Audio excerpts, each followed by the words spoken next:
Malu, the crazy girl, if that's what you chose to call her. Malu, we're worrying about you. Why do you always keep talking to yourself?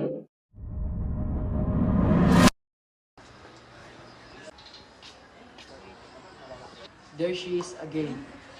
She's talking to herself. Poor girl, I think she's gone crazy.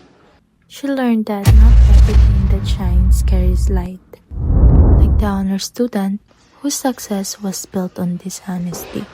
Good morning, class. Today is another proud day. Let's congratulate Ethan, our class president.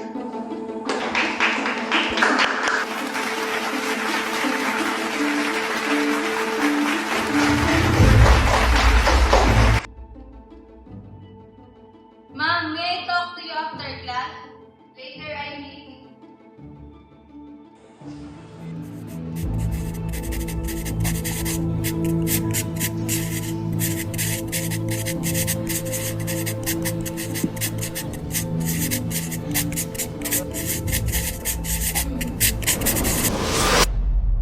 Congratulations, you are really amazing.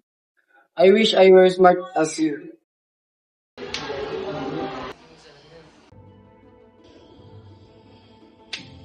Like the religious, perfect inside the church, yet so different outside it.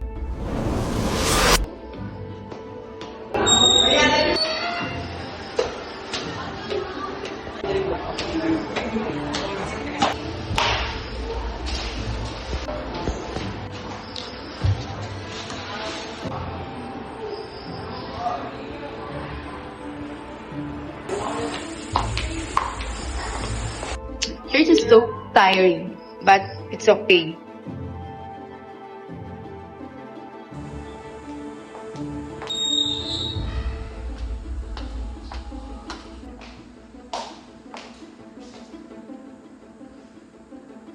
What happened? Again? You could not even be like Ethan. You're such a useless. I wish you're not my daughter.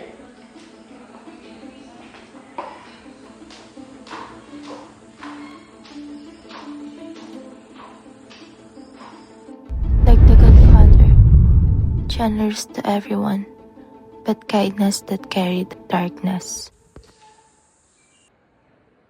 Malu, come here to Ninong. I have gift for you. You are such a big girl already.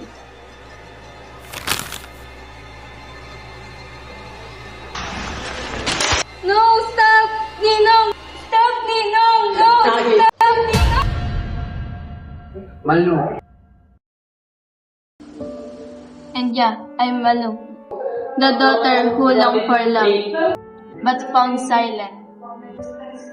And yeah, I'm Malu, the student whose effort was buried beneath other people's lives. I am Malu, the goddaughter whose trust was broken. And I'm still Malu, the girl they called Grace, quietly broken by the people they called wrong model, or the girl behind the mask.